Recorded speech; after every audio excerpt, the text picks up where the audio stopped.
The Two Mountains Dilemma. In the heart of a secluded Russian valley, where the river glistened like a silver ribbon and ancient forests hummed gentle lullabies to the breeze, two mountains stood, watching over the land. Bolshaya, tall and majestic, and Malaya, smaller yet full of life. To the villagers, these mountains were more than mere giants of stone. They were guardians, woven into the fabric of their daily lives. For generations, Bolshaya and Malaya lived in quiet harmony. Bolshaya, with her high, misty peaks, represented strength and stability, a steady force that anchored the valley. Malaya, with her colorful wildflowers blooming across her slopes, symbolized the valley's joy and vibrancy. Her meadows were where children laughed, where lovers met, and where families found peace. Together, the mountains provided balance, one solemn and enduring, the other lively and full of warmth.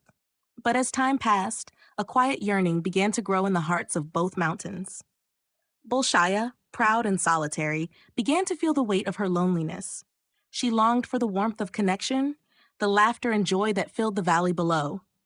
Malaya, although adored by all, couldn't help but glance up at Bolshaya's towering heights, wishing for the reverence and respect that came so naturally to her sister peak.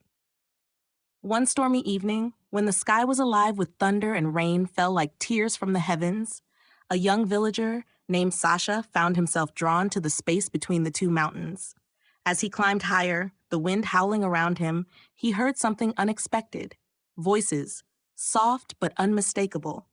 The mountains were speaking to one another, their words carried on the wind. "I am tired of standing alone," Bolshaya sighed, her voice low and heavy. "I watch over the valley, but no one comes close to me. I long for companionship, for someone to share my silence." Malaya, with a voice as gentle as the wind through her flowers, replied, "But you are the valley's guardian. Everyone looks up to you with awe. You hold the sky in your arms. And yet," Bolshaya whispered, "the warmth of their laughter never reaches me." Malaya, who had always been the valley's heart, felt a twinge of sympathy.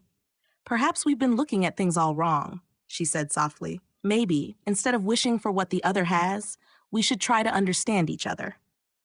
Sasha stood there in the rain, his heart swelling with empathy. He realized that the mountains, though different, shared a longing that all humans carried, the desire to be seen, understood, and loved. When Sasha returned to the village, he gathered everyone around the fire. With passion in his voice, he told them of the mountain's conversation. "Bolshaya and Malaya are not just guardians," he said. "They feel as we do. They long for connection, just like us." The villagers were moved. Together, they began to think of ways to show the mountains their appreciation and love. They planned a festival, one that would celebrate both Bolshaya's strength and Malaya's beauty, a joyful gathering where everyone would dance and sing beneath their watchful peaks.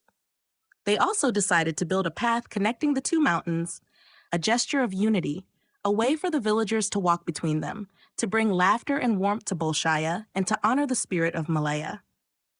The festival was a wonder. The valley came alive with music, laughter, and the glow of lanterns that twinkled like stars against the mountains. As the villagers danced, Bolshaya felt the warmth of their joy reach even her misty heights. Malaya's slopes bloomed with even more color, the flowers seeming to dance along with the people. Over time, the mountains found peace. Bolshaya no longer felt so alone, as the path between them was always alive with villagers sharing stories, laughter, and love. Malaya, too, felt a new sense of respect, knowing that she was cherished for her joy and beauty, but also valued for the strength she brought to the valley. And so the two mountains, once troubled by their differences, became a lasting symbol of harmony, reminding all who lived in the valley that true strength comes not just from standing alone, but from reaching out and embracing the beauty in others. The villagers, too, carried this lesson in their hearts, finding that the bond they created with each other and with the mountains made their valley a home full of warmth and compassion for generations to come.